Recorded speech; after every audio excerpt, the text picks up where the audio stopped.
Hi, this is Phil, and I'm here to tell you all about the Capes and Lunatics Patreon. Get early access to all of our interviews, including the monthly Chichester chats with writer and comic book legend DG Chichester, new episodes of classic Capes and Lunatics shows, including The Quantum Zone, This, That, or the Third, and many, many more specials, all completely uncensored. Access starts for $3 a month, full video when you pledge $5 a month. Check out the link in our show notes or go to patreon.com/capesandlunatics. Hope to see you there.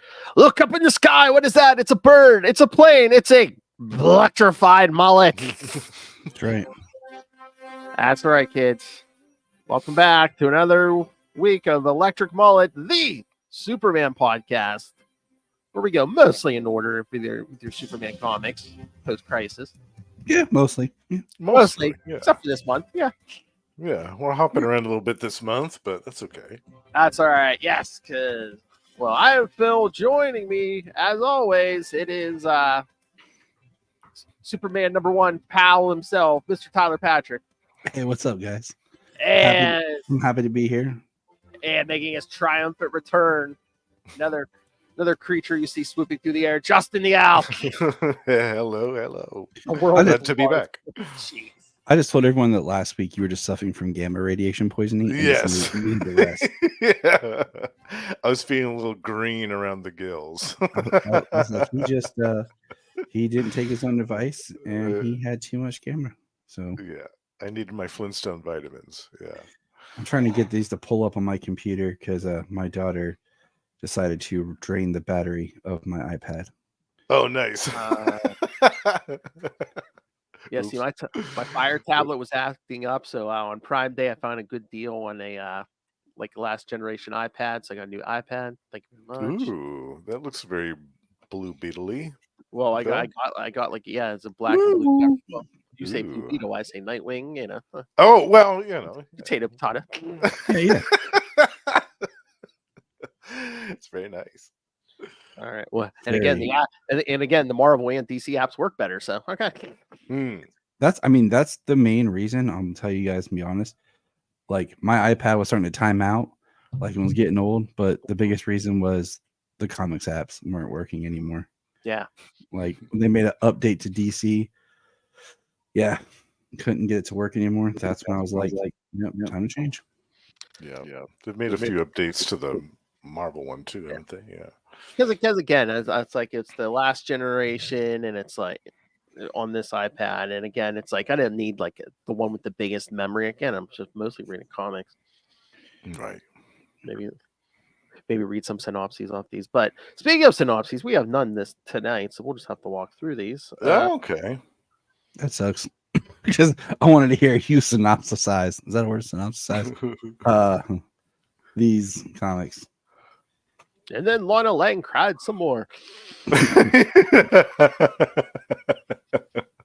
I got an interesting point as we get into this that I want to bring up, but I'll wait till we kind of get there in the story. All right. Well, I mean, I saw a short synopsis. Hold on. Let me try this because I know there wasn't a synopsis for the second one. There was like a quick 2 or 3 sentences for the first one, so maybe I'll do that. But all right, The World of Smallville. Well, issue 1 was April 1988. I think the team is consistent through all 4. Of course, writer John Byrne, penciler Kurt Schaffenberger, inker Alfredo Alcala, colorist Petra Scotis, letterer Carrie Spiegel, and editor Mike Carlin. All right, the quick synopsis of this is Jonathan and Martha tell Clark about their past. Jonathan came home from the war, and Martha to discover Martha was married to her first husband, Dan Fordman, Smallville's most important businessman. So that's the synopsis I have. Yeah. Okay, so we'll get into the details of this. But did anyone else find it funny? I get that Clark had never heard this story before, but he was like, it was like scandalous. Like, oh, you were married to Clark. Oh, yeah.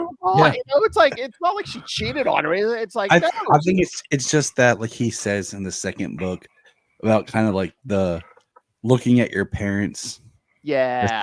More, and then he was kind of just shattered at the idea, the image that he had of his parents. Yeah, I guess so. Yeah, but still, did it rock him so much that he had to take off into space and ponder it from the moon?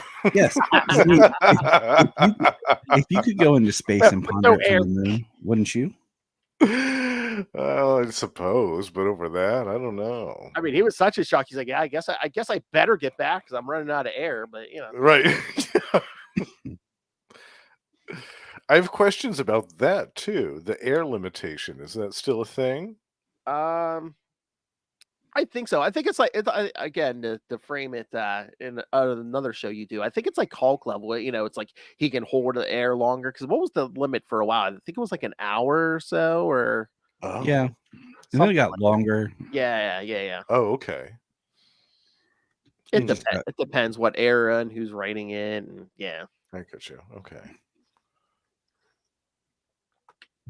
yeah. It's basically like the Hulk thing where it's like just hold his breath for a very long time. Hmm. All right. I guess I can open this story in the app. So yeah. So what do you guys think? okay. My first critique is, have they never sat down and decided, okay, Jonathan Kent's father's name is blank? Oh, yeah. Like, it seems like depending on the book, the story, the TV show, Jonathan's father's name changes. Hmm. And then I was a little confused at first who Sal was. Oh yeah, Oh, right. because does he The call her Aunt Sal at first? sister-in-law. Yeah, But then it turns out to be his brother's wife. Widow, brother's yeah. wife, because Yeah, the brother died in the war, right? yeah. Yeah. So it's his brother's widow, Right. and it's his dad living there. Yeah. And because he makes the reference to Clark, like, I wish you would have known my pa. You would have liked him. But then I'm like, have they never just established in comics like what Jonathan Kent's dad's name was? I feel like it's different all the time. Probably because it's been mentioned so rarely that people forget. She's like, oh, so Yeah. Exactly. And that's a problem. Like, we need to fix this. okay, here it is. He's telling Clark your late Aunt Sarah, your Aunt Sarah. So maybe that's why I was confused. But yeah, Yeah, it was. Mhm. And then, like, so Jonathan's mom's already dead. mm-hmm. So yeah, I was confused. I'm not gonna lie, because Sarah is his brother's wife. Wouldn't it be his sister-in-law, not his aunt? Or is it, or is it? Yeah, it's weird because he's telling Clark it's his aunt, but I swear there was at some point he called her aunt. He said something about aunt but Okay, so it's Clark's aunt. Yeah, yeah. I was it got confused. Yeah. And again, I guess this is like the first time they really did they ever play with the Kent family history before this? Because I'm like, I don't remember. I mean, Golden Age, Silver Age. I mean, they were dead by the time he becomes Superman. So it's I'm trying to remember like, when they raised him. He died. when was that like mini series where it was like called The Kents? Was like a Western. That was like in the 90s, wasn't it? Yeah, I think it was. Oh, I forgot about that one. Yeah. Wow. I never read that one. I almost thought that was an Elseworlds thing the first time I saw it. It might have been like it's one of those that I saw so long ago, and I was just like, nah. But I'd read it now. Yeah, eventually we'll get to it on in the schedule.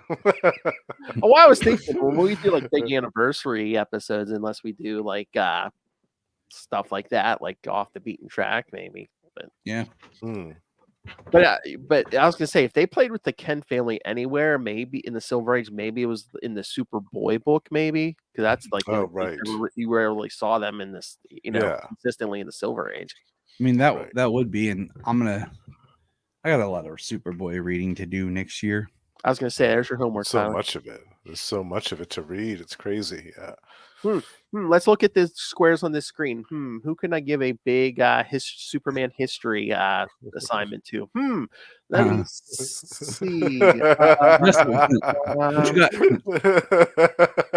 What you got, Justin? I am actually, when it comes to Silver Age Superboy, I don't know a whole lot. Yeah.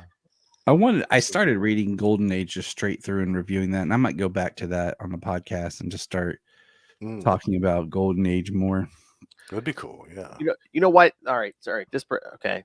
Colleges give out like weird degrees all the time and stuff. For some school out there, I want you to give Tyler Patrick a PhD in Superman. Okay. Yes. I'm working on it. Like, Yeah. I feel like there's stuff that like you know that stuff where someone says something and you're like, oh, I knew that, but I forgot it. Like that's where my brain's at right now. Yeah. Because now I have real stuff I have to remember.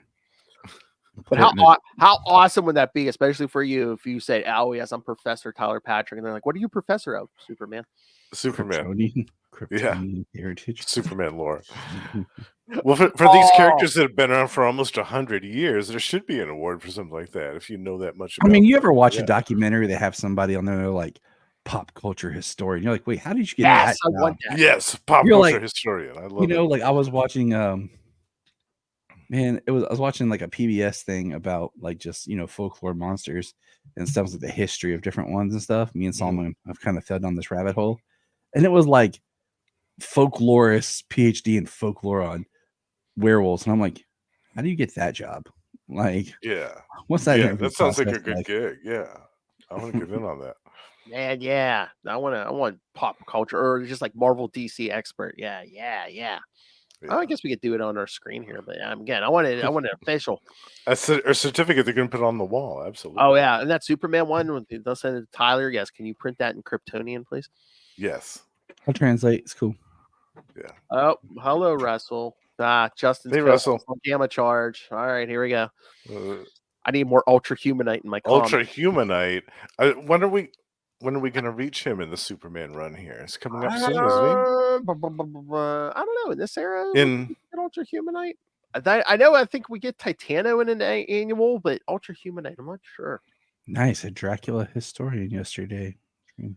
Yes. Whoa. That sounds amazing. So Ultra Humanite. So enough of your monkey business, Russell.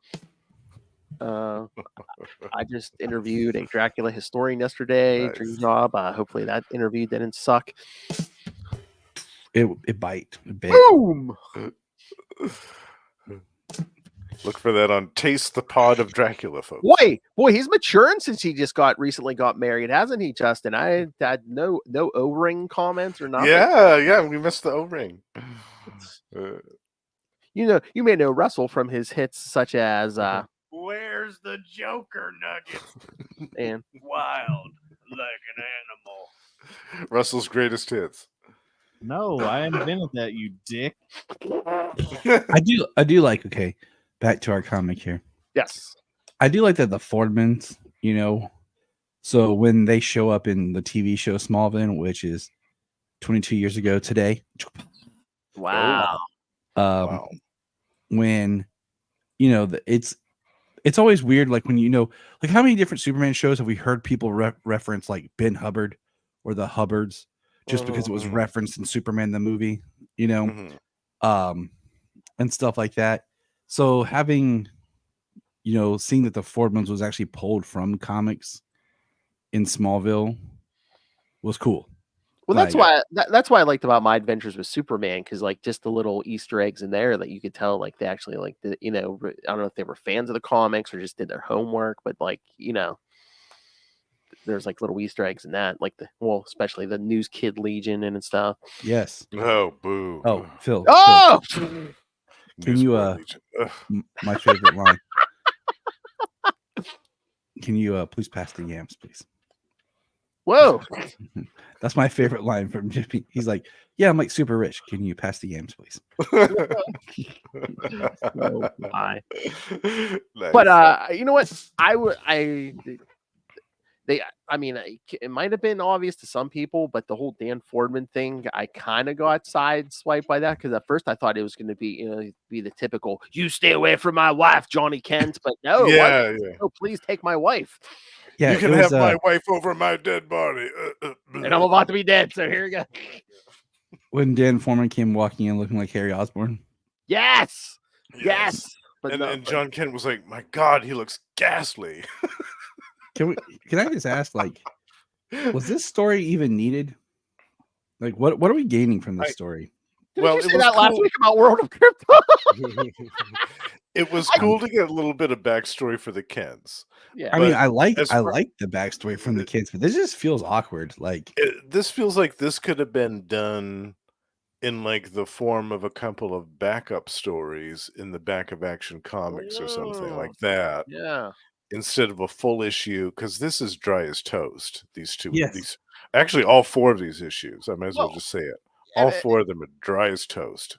I mean, like I said before we jumped on, I think it's just Burns saying, "Oh, I created this whole new backstory for Superman. Look at all the thought I've put into this." And Mm-hmm. and again, it's just like last week when Tyler and I did World of Krypton. It seems like 1 and 2 is kind of its own thing, and then 3 and 4 Right. is something else. Yeah, it's 2 halves of two. Yeah, Right.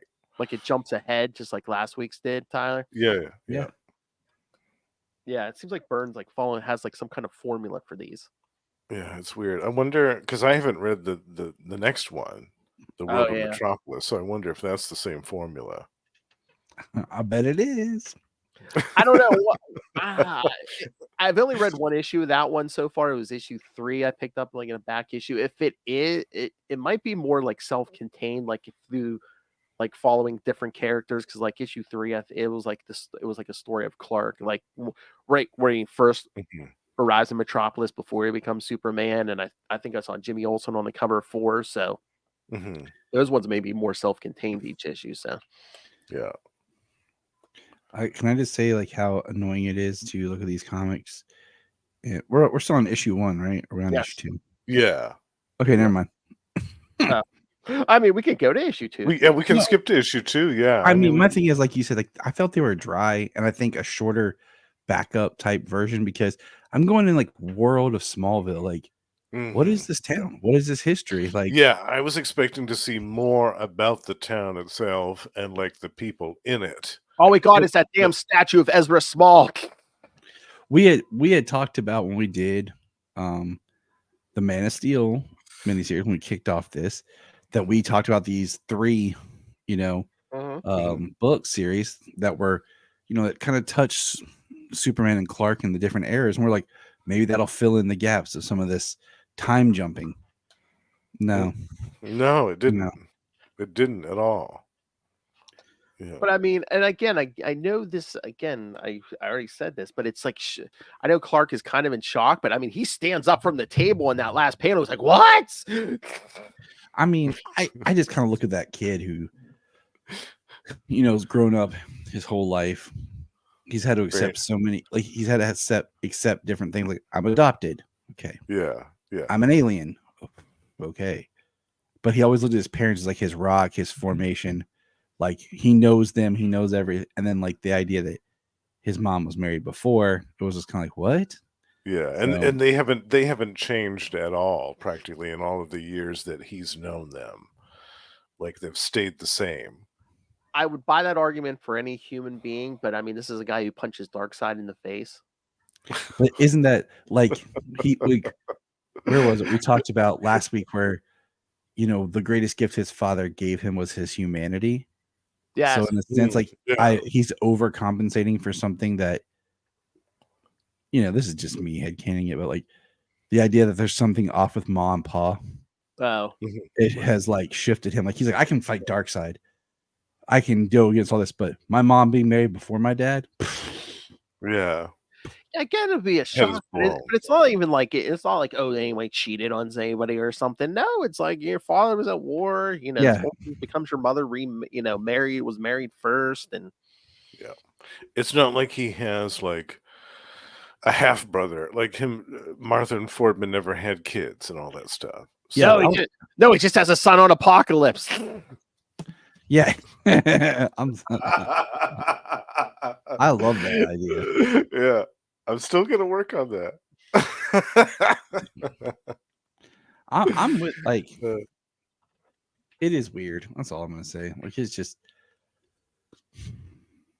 That's what you should do on Lost Library of Legends sometimes, Justin. Be like, pick a, what they could have done with these plot threads if they ever picked them up. If they drop something and just didn't be like, or some of these series that are canceled abruptly, like exactly. all the stuff left hanging at the end. Yeah, that'd be cool. Do a bonus episode or something like that. Yeah. But yeah, I mean, it's kind of interesting seeing the back, all these flashbacks miniseries. But it's like if I was buying these back in the day, I don't know if I'd be like, I'd be mad. I'd be mad. Yeah, Because I mean, I came here for a Superman book, hoping maybe to get something about Clark in Smallville, like a story about his experiences, or as a kid, or like I said, something about the story and the people in it besides the Kents and besides Lana Lang. Yeah, There's Lana more Lang. other people. There's other people besides them in Smallville. Can we jump to issue 2 real quick? yes, yeah, Yeah. you too. Where it took me a minute to realize it was Lana because she's blonde. Because for some reason at this era from the 80s to the 90s, they decided to change up hair color, and that's one of my big pet peeves. Yeah. Because in comics, it's one of those things that helps you identify characters. Right. Because you're only, especially older comics, before the digital coloring and everything like that. So, somehow Lois eventually becomes a redhead at this time, and Lana's here as a blonde.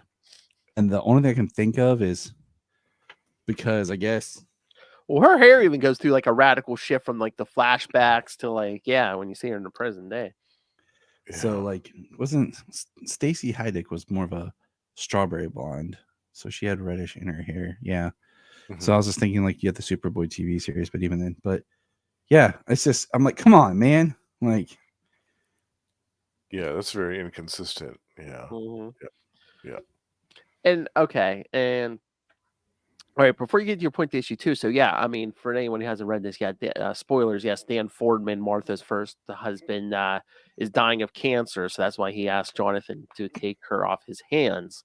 And again, I mean, you see all in issue 1, they set it up like he's been pining for her since like day 1. So it's like, I don't know what the big debate is in his mind. Is it, is it just, she was married to another guy? It's like, so what? You're going to get the girl your dreams. I mean, I mean, he just had issues with it. Like, we Yeah. won't go into it because this is a family show. But Maybe it's all the PTSD. I don't know. Oh, well, it could have something to do with it. He was gone for a whole year. He was MIA for an entire year. Yeah, he was a prisoner of war. Yeah. Yeah. So, yeah. And Fordman, I love the fact that Fordman's still puffing away on the cigars, even though he's dying from lung cancer. I mean, at that point, what are you going to do? Like, just you're going out. Yeah, I guess. Yeah. Because he said, I mean, the doctors say, they're still taking time off his life, but he's like, it's incurable. There's no cure, so I'm gonna enjoy myself. To hell with it. Yeah. All right. Yeah, but the whole dinner when the sister comes in and is on her mess about, Martha's just trying to take all of your money. That's all she's ever wanted, and I thought that was so heavy-handed and crazy. She knew you were dying when you married. Yeah.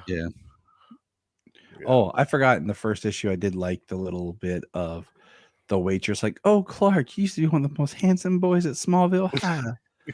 With those glasses, I can't tell it's you. You should get contact lenses." Yeah. That's like those movies where it's like, oh, we're gonna pretty up the ugly girl. Meanwhile, the ugly girl is just, she's wearing glasses and has her right. Down, takes off the glasses. Oh gosh, hot. Yeah. She's just wearing glasses, no makeup, in a ponytail with clothes that are a little too baggy, that are more boyish, and all buttoned up. Yeah. Now we're gonna put her in a tight-fitting clothes and makeup. Not another teen movie. Yes. Yeah. Exactly. Yeah. See that one. Exactly. Janie's got a gun. What? Sing her a song with her name in it. Janie's got a gun. What? Starring Alex Danvers herself, Supergirl's sister from the TV show. Yes. I thought you were talking about the girl from Power Rangers who's in that, who plays the foreign exchange student. What?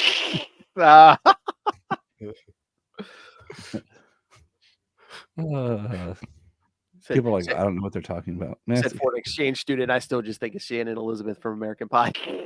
Yeah. But yeah, you mentioned that dinner with the sister, screaming. I love Dan Fordman just drops dead right there in the middle. Yeah. Hey, what? Just want you for your money. Promise me you'll. Yeah. Oh man. But yeah, just with the circles around his eyes, he does look like a deranged Osborn there. He does, totally. Yeah, we should lay off the Havanas. Yeah, I mean, if he had cornrowed up that hair, yeah, you're right, Tyler. He will look like an Osborne. Yeah. They were like, Yeah. just draw Norman Osborn and then take out the cornrows. Yeah. Instead of We'll put him in a like we'll white put him in a things. blue suit. We'll put him in a blue suit instead of a green suit. Nobody will know. Yep, that's how they do it, man. That's how they do it. Yeah, and then Yeah. at the will reading, it's decided that Fordman left all the money to the sister and all that stuff, but left a bunch of land to Martha. So that's how they're able to get the land. And Yeah, because Martha, I guess Martha told him she didn't want the money, but yeah, he must have surprised her just with the a couple acres of land, which again, I guess would become the Ken farm. Yeah.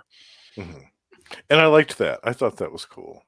That was interesting because it also a little frustrating just because of like the whole history, like Yeah, because it wasn't his- like his father's or anything. it was like the Kents passed it down like Yeah. from father. It was always one of the ongoing jokes like in Smallville and other stuff how they're always like paying on the farm that's Yeah. been in the family for like generations. Oh, So I'm always like, how do they keep financing this farm? right. Like we had to sell the back 40. Like that's back 40 means back 40 acres. So Yeah. like obviously the farm is larger than 40 acres. Yeah. So it says 10 acres in this. I Yeah. know, it's just like I was just waiting for it to be like, oh yeah, he bought and gave you the land that's like next to his father's farm or something. That's that. that would have been, and that's how they got the back 40. Yeah, exactly. Yeah. But I mean, it was Yeah. cool, But yeah, it was always like you don't want the Fordman department store. that's that's the show that we're waiting on is the Kents, where it's a story of young Jonathan wanting to get out of Smallville and his brother dying and him having to come back and take over the family farm Yeah. and then fight for the love of his life, Martha, Yeah. only to discover they can't have children. And then Okay. and then the finale of that is like the opening scene of Smallville. It's like the finale of the Kents is Clark's rocket ship coming down. Yeah. So- Yeah. So you want the Superman version of Pennyworth, okay, or Gotham, okay? Yeah, and I just want to make it better, okay, than what Yes. Pennyworth gave us. That show was fun at times, and sometimes it was extremely off the rails. And then I they tried to pull it back, and then they just. I mean, season 3 was good. I didn't finish it. I didn't see season 3. I gotta watch it because I did because I'm a completionist. Well, I Except think it's all on Max now, so yeah, Yeah. or somewhere. Oh, so you yeah. can watch. I- Yeah, 'cause the first season was on Epic. So I was like, "What's that?" yeah. Me and Phil, we did it. But no, the third season, except for a couple little subplots, the third season was really good.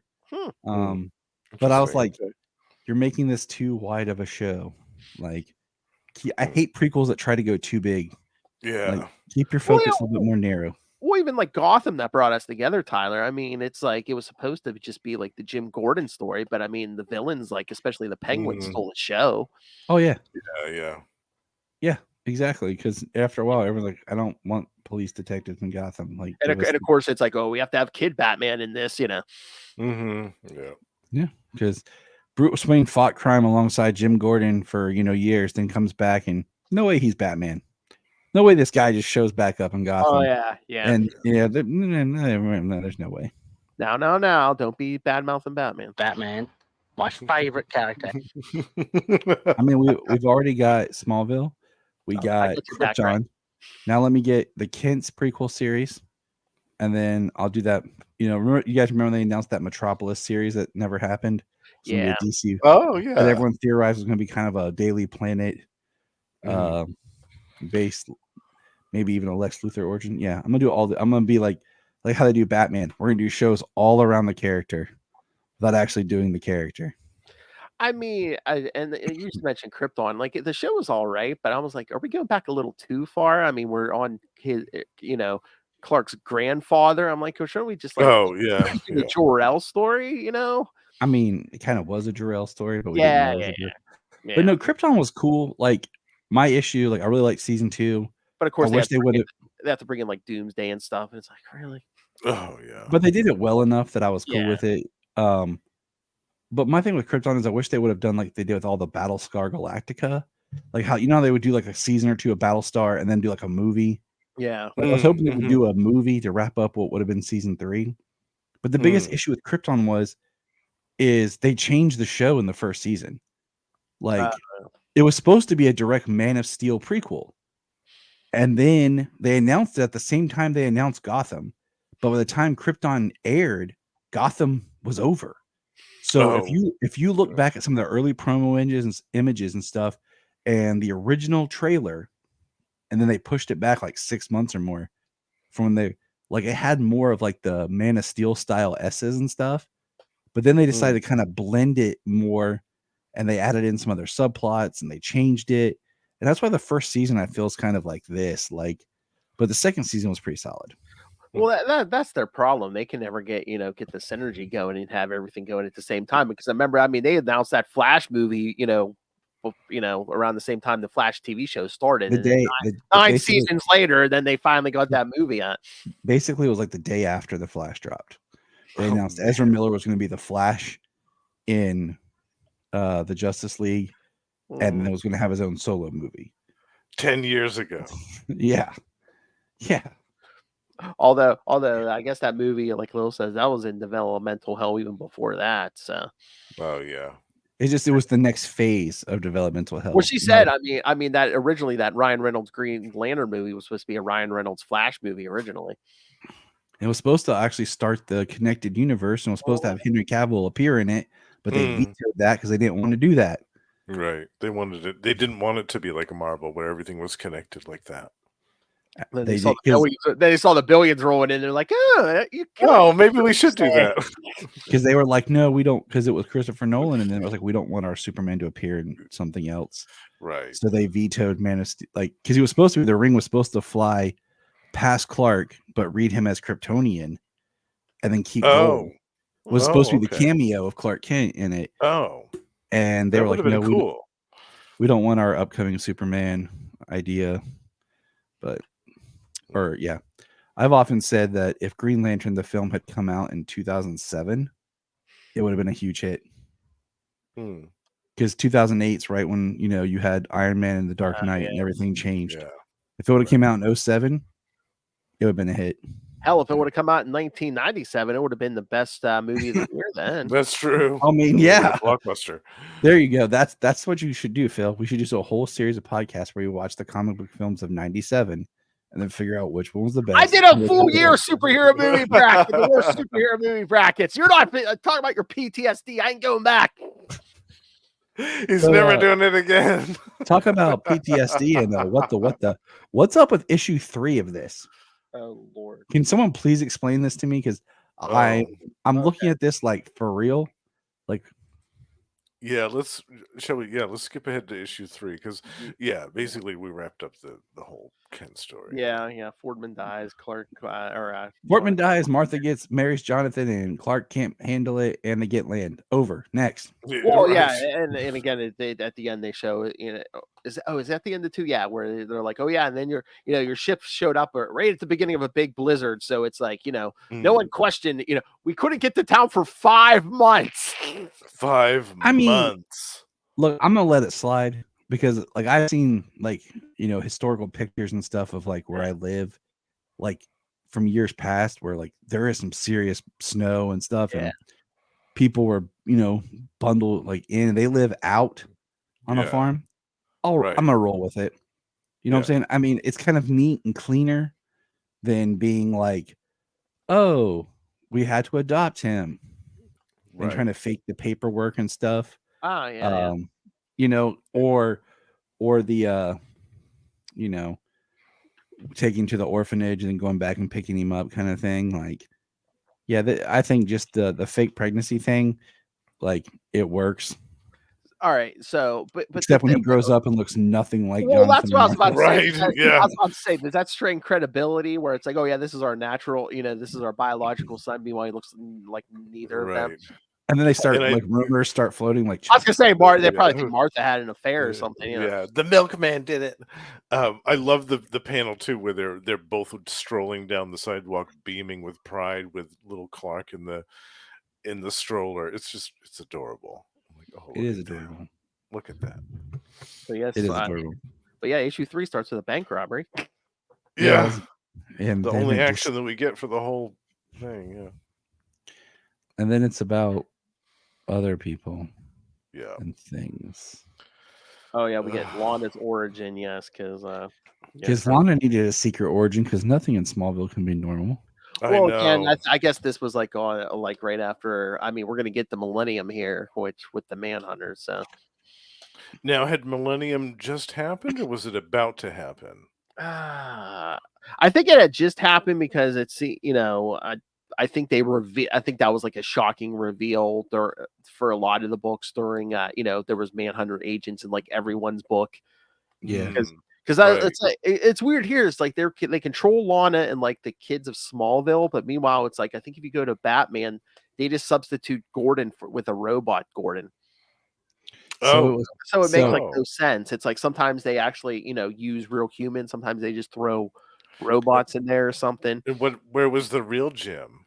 Oh, I can't remember. I think I don't know if the Manhunters had him or something. Oh God, It's been that's a for mess. oh, and then the worst was like speaking of real humans, Wally West's father was like an agent of the Manhunters. Oh no. so what you're saying was the Manhunters were kind of a secret invasion. Yeah, I was just gonna say, yeah.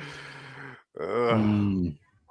See, I don't like this whole concept of the Manhunters doing all this torture to Lana Lang, like killing her parents Oh, I and know. making it look like an accident, and then like going through all this machinations where Lana was walking out in the middle of blizzards to make little reports to this dude. Like, I'm not into this. I don't. No. So I guess it's like they capture them when they're driving home with Lana. Lana's just been born. It's like I guess they tried to put those chips right in her parents' brains and it killed them. So then I guess Right. at that point they were like, oh, I guess we just got to put it in the spine or whatever.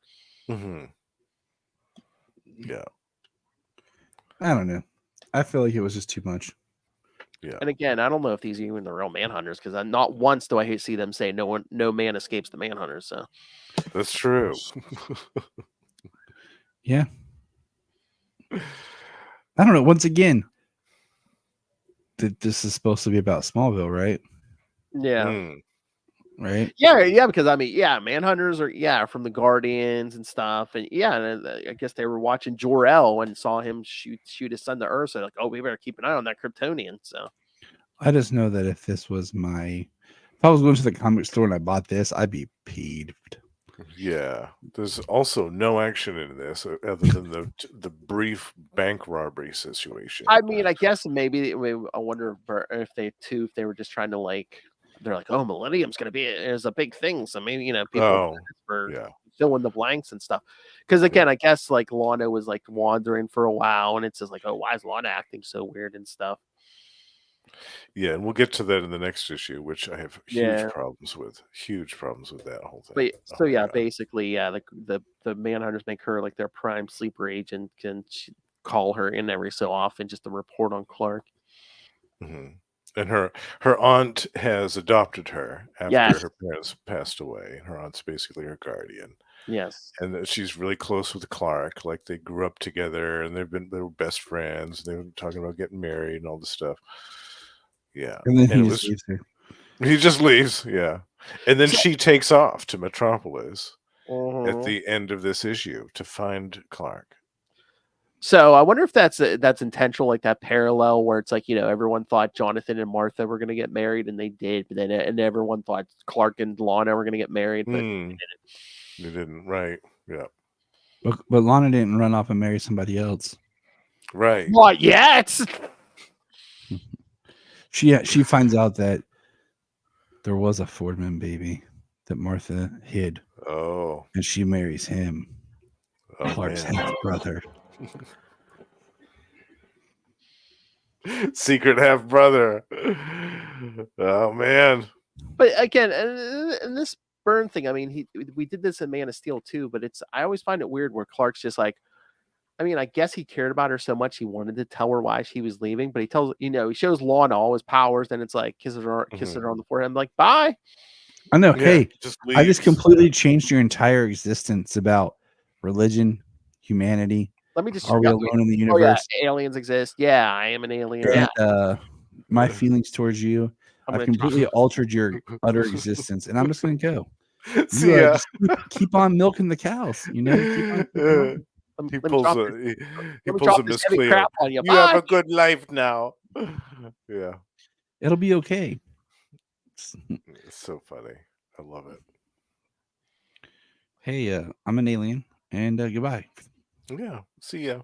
And again, I think the point as one of the points of these two issues, these last two issues too, is like them saying, "Oh yeah, she really did care for Clark. It wasn't Manhunter programming or whatever." So Yeah, it was genuine affection. Yeah, she yeah, actually But dude, does care.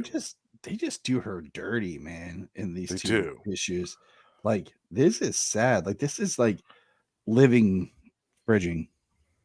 Like Yeah, they just torture her but keep her alive. And yeah. like, 'Cause, I mean, it's literally from day one. I mean, they're driving her home from the hospital after she's born, and the Manhunters grab her up. Yeah, yeah. But in issue number 4, this is where I have to address this in issue 4. yeah, go for it. Where she's going, where she's in Metropolis and she's working, trying to keep up with Clark and trying to spy on Clark for the Manhunters. She's got this little apartment, and all she's got for income is the money from her inheritance from her parents. Mhm. But eventually that runs out. So then she has to start waiting tables and washing dishes and like scrubbing floors and doing all this stuff. And then she starts like getting despondent and picking through trash and almost being homeless. And like, what are they doing to Lana? I know. Well, they I even know. say, yeah, it's like the Manhunters don't. She can't hold a job because the Manhunters just keep coming in, calling her in. So she's, she gets a reputation of being So okay, unreliable.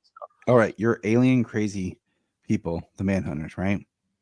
You're telling me you can't find some way to just like magically give her money? Like That's what I'm saying. Like they have sleeper agents all over the planet. Why can't they find a way to give her some cash so that she can spy on Clark with better ease for them?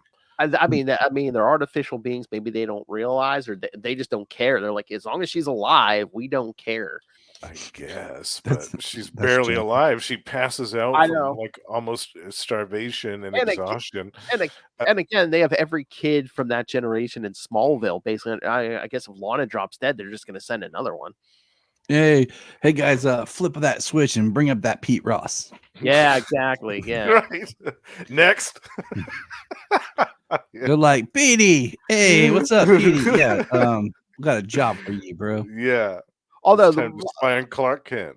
okay, my problem is, I mean, I know they don't care about Lana and the Manhunters, but after that issue 2 of Superman, when Lex kidnaps her and like tortures Mm, her, wouldn't yeah. the Manhunters become so concerned? It's like, wait a minute, we don't need this human mucking with our thing. It's like right. we don't need him killing our agent, or what if he discovers that chip in her neck? It's like, yeah, we Yeah. don't need that. I'm surprised the Manhunters didn't pay Lex a visit or something. Yeah. There's I another mean, inconsistency. Yeah. maybe they did. And Well, they yeah. were like, we'll drop that thread. We'll never do that. Oh no, how great would that be to like feed his paranoia where like the Manhunters pay him a visit and he's like, has to be that damn Superman. These alien robots. Aliens. Alien, it must be his robots. I was right all along. He does want to conquer the world. See, yeah, just like fuel his paranoia. Exactly. Yeah. Yeah. Yeah, I wasn't a fan of this issue, I'll admit it. Number 4 was my least favorite because of this depiction of Lana's torture, like her awful struggles in Metropolis. This is ridiculous. It's ridiculous that the Manhunters couldn't find a way to set her up with cash so that she could spy. If she was their like number 1 agent, that they'd spend all this time and effort into making their sleeper agent, then why couldn't they have made her life in Metropolis easier? And instead of watching it, making the reader watch her go through all this hardship and all this torture. And the panel where she's like crying and kicking her feet and screaming on the bed. It's like, oh my God, is this really necessary? I don't think so. No, I'm trying to remember because I mean, I guess we'll get to this in the upcoming issues and stuff of the regular books, but I don't know if Lana's like in and out and like making just appearances, and so, I don't know if Byrne was trying to set it up where it's like, oh, she's acting erratic. Is it just because she resents Clark for everything, or is it because of the Manhunters? Yeah, right. Yeah, it's like, no, it's an alien conspiracy. Yeah. Oh God. Yeah. I can't get into it. I can't. And again, okay, the weird thing at the end of 4 that gets me, where they're basically walking and he's basically saying, I think you basically like a sister, and thank you for being my friend. He uses the My word friend, friend. and then it seems like he Yeah. gives her a pretty passionate kiss. I mean, Well, it's on the lips. I mean, on that last page there, I'm like, yeah. that's That's a how they really friendly kiss, That's how they say hello where he's from. It's Kryptonian. I don't know if I want to see how they say goodbye. You don't, Phil. You don't. It's tough. You've heard of hard goodbyes, right? Long goodbyes. Wow, that's quite a hearty handshake you have there. Oh,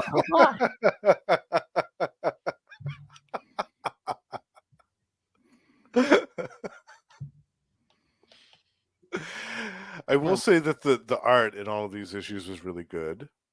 Mhm. All 4 of these. I liked the artwork. I just wish that it had a better set of stories to go along with it, unfortunately. I mean, I think we mentioned this last time. I'm just glad they didn't they made these their own miniseries and didn't make us sit through the regular books. Unless, like you said, unless it was like a backups or something. Yeah. I still feel like that would have worked a lot better than this format. Like especially the first 2 issues were padded to hell. They could have edited that right down to a bunch of backups and maybe 2 or 3 months worth of backups in the back of Action Comics or Adventures of Superman or something like that. Or in an annual. They could have put some of this stuff in an annual. Backups and annuals, yeah. Yeah, just they did not need to make this. I mean, you're going to have 4-issue miniseries. I mean, you're going to have at least 3 annuals a year, 2 to 3 annuals a year. Right. These backups, yeah. Totally. Yeah, they didn't need to make this a 4-issue miniseries. I was expecting this to be about the town of Smallville and about the people that live in it. Yes, Lana Lang. Yes, the Kents. But I was expecting to see some other people too, like I was the other expecting to see people. Pete. Yeah, other people that Clark went to school with. Like, I don't think even in the regular books, I don't think we even mentioned Pete yet. I mean, eventually we'll get oh yeah, he was friends with Clark and Lana, but has he been mentioned in the regular books? I don't think so. I think it was just in these. There's an off reference. But yeah, the first 2 issues, like you said, they really drag it out where it's just like it's like, oh, Jonathan Kent's home from the war. Oh, his the girl we pined after his whole life is remarried, and oh, he's dying. Take her off my hands. And then it just oh my god, we're really dragging out the issue with him going, oh, should I this is weird. Should I Yeah, it's so padded. They could have edited that a lot. Yeah. And then the last 2 issues, it's just, oh yeah, the Manhunters just tortured Lana her entire Yeah. And we have to watch it. We have to watch the torture. Yeah, I'm not into that. Making kids walk around barefoot in the snow. Like, what are you doing to Lana? I don't like it. No. She's a character that just gets underappreciated. Yeah. Well, I mean, again, it's Byrne. I mean, he loves doing this stuff with character history, Justin. Oh yeah. Oh wait, the Vision was the original android Human Torch? No. No, he wasn't. No, he wasn't. Or I have an explanation why Namor acts crazy sometimes. It's because of the oxygen levels in his blood. Yes. That's why he gets the bends. If he stays in the water too long, if he stays out of water too long. That's right. Or I love that or hey, let's just the Vision and Scarlet Witch are married. Let's just tear him apart. Yeah, they have kids. Oh no, they don't. Pieces of Mephisto's soul, you say? Oh yeah, he loves torturing characters. Yeah. The Byrne method: torture your characters and put the women in skimpy outfits. Yes. Speaking of that, though, I will on that subject. Though, I just noticed a couple of days ago there was a post on one of the Facebook groups I'm in, and it was a direct quote. As far as I know, it's a direct quote from John Byrne's forum on his website from this past September, in which he listed off 3 of the main things that if he had a time machine, he would go back and tell himself either not to do or do differently. One of the things was the X-Men, the death of Jean Grey. Apparently, Jim Shooter, or whoever the editor's idea was at the time, was instead of Jean Grey being killed off, that she would be imprisoned on some type of prison asteroid and just tortured for all of eternity. And Well, that John Byrne sucks. and John Byrne said, no, I'd much rather kill her off than resign her to that type of fate. So he said that. But he also said that he regretted his time on Superman the most, and that he wished he had such a horrible time on it. He wished that he had never done it, which I thought, yikes, who? That's Well, I mean, was there something? I mean, what was his like editorial like feedback and stuff? Because it seems like they kind guess. of gave him free reign almost. I mean, they let him change a lot of stuff. I mean, they let him change a lot of stuff, but like he's referenced so much as like the Byrne Superman, like the pinnacle of so many people's like idea of what Superman and who Superman is. Mhm. Like for him to be like, yeah, about that, guys. Yeah, I take it all back. I hated it. I mean, it holds a place in my heart. 'Cause it's like the first, this era is like around the time I first started reading Superman. So It's harsh. Yeah, and again, I mean, again, it was like he was like he was like the Bendis of his day, where I think it, although it worked better because he kind of brought in new readers, because it's like some of the Marvel people who loved his Marvel stuff came over, because I think this is like the only Superman like Charlie ever read was like the Byrne stuff, because he loved Byrne's work, Fantastic Four and stuff. Yeah. I just brought up the article now. It says, and now the biggie, when Dick Giordano called to offer me Superman, I wish I'd said no. There are some who don't believe this, but it's true. The Superman experience was one of the most unpleasant of my career, and it continues as people at DC continue to find ways to chip away at what little is left of what I did. Wow.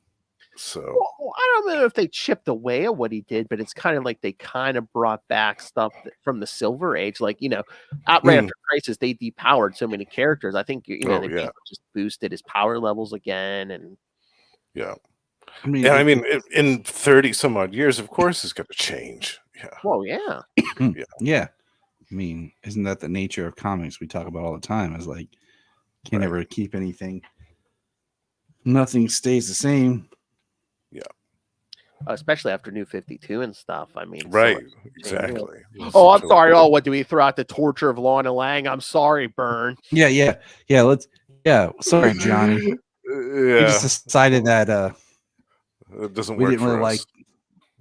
We didn't like seeing Lana, basically reduced to just getting the meat out of her. Right. And I mean, that might not have been his decision. That might have been an editorial thing. Like, that might have been like, don't stick up for him. Well, I mean, in a certain respect, he had that big Byrne power. Okay, he could throw that big Byrne energy. Yeah. I mean, it could have been some, but editorial, like I said, Millennium. I think like every book had to have one sleeper agent in it, so that was a big crossover. Probably like, you have to make someone a sleeper agent, because I remember the ad for like, I think it was one of these people. Ben Hubbard. What? Ben Hubbard. Yeah, Ben Hubbard could have been the sleeper agent. Yes, exactly. Pete Ross. Yeah, there could have been so many other sleeper agents besides Lana, like his best friend and the girl that he thought about marrying. Like, it could have gone way worse, because I remember an ad where like, one of these people was going to portray humanity. It was like Lana, Lois, and Perry, and it was like, one of these people was the sleeper agent. So it's like, And again, they could have went the Commissioner Gordon route. They could have just made someone, replace someone with a robot 5 minutes beforehand. Yeah. That's the thing. I don't care that Lon is the sleeper agent, but don't tell me, you mess with their entire life. Yeah. And replace some people with robots and not other people. Why? That's so stupid. Yeah. Well, because I guess, they knew that Kryptonian was coming to Earth, but how can you predict that Idol of Millions, that crazy Batman? Batman, my favorite character. The Dark Knight himself. Yeah, well, yeah. Into the Dark Knight, all to do with Batman. Ray's like, come on, talk about Marvel Snap. Come on. All right. know what? They don't have PC Snap. Oh, that's true. You know what, boys? I know you'll say no. Let's keep doing it. But after World of Krypton and then this series, should we just skip World of Metropolis and move on to the next thing? Or No, we have to do it. okay, Well, we have to see what atrocities it Yeah. brings us. it's I'm superhero movie curious practice if all the over. third time's. I'm curious to see if the third time's the charm with this, and that, Yeah. like, we'll actually maybe see something like in Metropolis, like the Guardian, or like, I don't know, something about the people that work at the Daily Planet besides Watch Lois it'll be like and the best one out of all of them. Like, oh, this is what it should have been the whole time. Maybe, yeah, like I or said, Jimmy I think- Olsen or something. I Yeah. don't know. Yeah, Yeah, I think I saw there is a cover with Jimmy. I know that the one I've actually read is Clark. So, you know what? I bet it's going to be the same thing. It's going to be somewhat like in the past. It's probably going to be like a early days, origin, like yeah. Lex or Perry or something. I think those two have Oh. those two have kind of have a history together. Yeah, and then it's probably going to jump ahead a little bit. Mhm. Well, we'll see, I guess. But yeah, we should do it just to see what it's. Yeah. Okay, well we will. We're this far in, Phil. Yeah, and Yeah. again, if it's the theme, again, there's 3 episodes this month, so yeah, it'll fit. Yeah, we'll do it, and it might turn out to be good. Who knows? It might surprise us. Well, that's why I said to Tyler last time. Next week, after when we do World of Metropolis, let's rank them. Yeah. Yeah, good point. Yeah, let's do that. All right. So, anything else, boys? No, I'm glad we're moving on from this one. Yeah. Again, yeah, and again, it's Uh. kind of seeing the same formula as last time. Just Mhm. first 2, the last 2. I think I liked World of Krypton better, though. I think in comparison to this Ooh. one, yeah, I'm with him. World of Krypton was Yeah. better because the last 2 Yeah. issues. Yeah, that torture of Lana Lang and the whole dry as toast, dragged out crap between the Kents and the. I just, Well, I Even- mean, in World of Krypton, we kind of end on hope because it's like, oh, we're sending our son, to a better life. This, we Right. kind of end on, oh, Lana got over her lifelong torture. Yeah, but Clark still flies away, and it's like, thanks for. She's been permanently friend zoned by Superman. So I know it's like when he first tells her about his powers, he kisses her on the forehead. This time he's like, oh, thank you for being a friend. yeah. And like French kisses her and takes off. It's like, what the Yeah. hell? He gives her an actual bona fide Superman kiss with super speed and everything while he's changing into his costume, I was waiting. and then just flies off. He gave her quite the kiss at the end there. I was waiting for her to forget everything.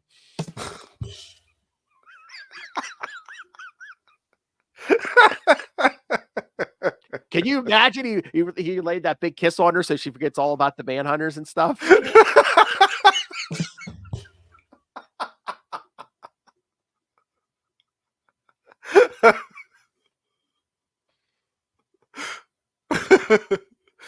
I think I heard Tyler. I'm just like, yeah. He's like, I'm just thinking like he's like, you've been tortured so much. I'm sorry. I'm gonna fly around the earth. Let me fix it for you. I'll turn back time and fix it. And she's like, what? He's like, no, I got this. I'm gonna turn back time so you don't die and Lex Luthor doesn't destroy New Jersey. She's like, what? He's like, don't worry, I got this. All right. Are we done? Yes, I think so. Yeah. All right. Someone kissed me, so I forget this one. All right. Anyway, like I said, next time we're gonna cover World of Metropolis, and he keeps threatening to be here, and he keeps life keeps happening, but we may have Connor McKenna next time. So Nice. We may have James Cole. it might be a full house next time. That would be awesome. That would be that cool. That'd be a lot of manliness in one area. Might Yeah. explode. Oh yeah, the Electric Mullet sausage party. Yes.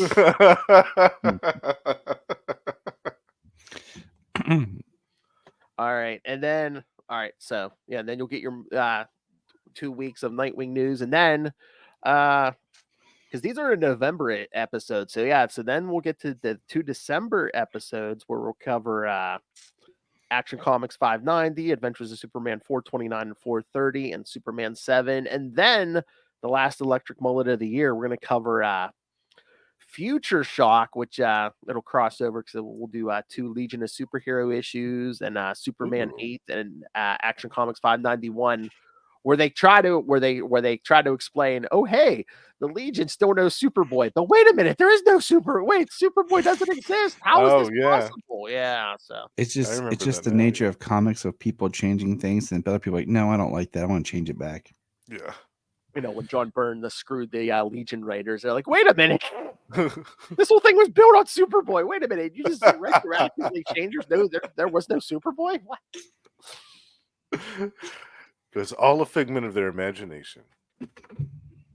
Oh, if only there was that easy, Justin. If only. If only it was that simple. All right, It kids. was an LMD. That was Mephisto. All right, kids. So send us all your thoughts on those. Email us, CapesandLunatics@gmail.com, or call the voicemail, 614-382-2737. That's 614-38-CAPES. Hi. Hello. Hello. Nice day, man. Somebody should be in bed. She's like, yeah, you, Dad. She's like, yeah, you, old man. Yeah. All right. Okay. Remember, you can find all things Capes and Lunatics episodes, social media, merchandise, the Patreon, where you can find both Hellfire's Drunken Rants. You can find her and I's most recent episode where we review, we rank the Scream Queens for October episode. And of course, the Mystery Men review of the 1999 movie with me and Tyler is up there still. Excellent. God gave me a gift, Phil. I What? shovel well. God. Better than Bean's gift. All right, so find everything all in one place. That's tubespace.io/Capes and Lunatics Podcast Network. That's tubespace.io/Capes and Lunatics Podcast Network. And once again, we will start with the guy with the less amount of plugs, Mr. Tyler Patrick. If people want to talk more Superman with you, where can they hear you? Talk more Superman. Look at Krypton Report everywhere in social media. We've kind of been slower this month than usual. Just my job and everything's just really taking its toll on just time. You can also find me. I've started over on the look for the Fanfare podcast as part of the. I will excuse me. I will throw in my requel pitches. You can catch me pitching movie ideas over there. So check that out. All right, now the Owl King of podcasting, Mr. Justin the Owl. You can hear, of course, you can hear him on Electric Mullet twice a month. Well, 3 times this month. You can hear him once a month on We Are the Night, the Batman podcast. At the end of every month, as we talk Jean Paul Valley, because a little too good for it. And of course, you can hear him every week over on Capes and Lunatics. As him and I cover do Marvel Tales, where we cover something different Marvel every time. So for October, we did Ghost Rider, Hellstorm, 2 weeks of Man Thing, 2 weeks of giant size Man Thing. Yeah, so my. And of course, once a month now, only 1 episode out so far, so it's time to catch up. Me, him, and that hillbilly Russell, or doing the Energon Universe podcast, where we cover the new Transformers and G.I. Joe and everything, that whole universe coming out of Image Comics. So check that out. Good stuff. And there's more Justin. So Justin, where can you find more Justin? In addition to all those shows, you can also find me on Gamma Charge, the strongest podcast there is, with my pal Russell. Twice a month, we talk about the Hulk and She-Hulk.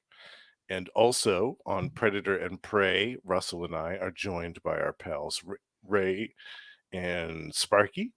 And we talk about Fox's Predator and everything to do with comic books, movies, action figures, and more. And lastly, actually, there's 2 more. We just started up Gone the Form of Man, the Etrigan podcast. Russell and I going back and covering DC's Demon, the Jack Kirby classic series from 1973. We're going to cover all of that series. And last but not least, the Lost Library of Legends should have a new episode out by the time this airs. Actually, there might be 2 more out by that time, possibly. Scream it! You ended abruptly there. I thought he had more out there. Oh my. I was holding back a cough. Tap, tap, tap on my way downtown. Well, that escalated quickly. Okay. All right. Thank you for joining us. Oh yeah, and that Predator podcast. That 2024, Ray. I want to do some crossover. That Predator and Batman stuff. Come on. I think there was a Predator and Superman one too. I think. Oh yeah, yeah. Possibly, yeah.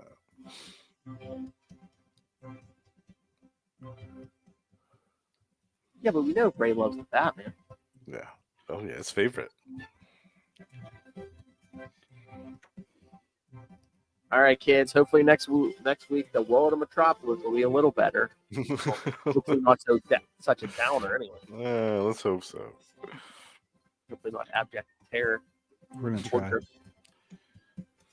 I see a light in the distance. She has a flashlight. All right, kids. Come back next time for more truth, justice, and the mullet way.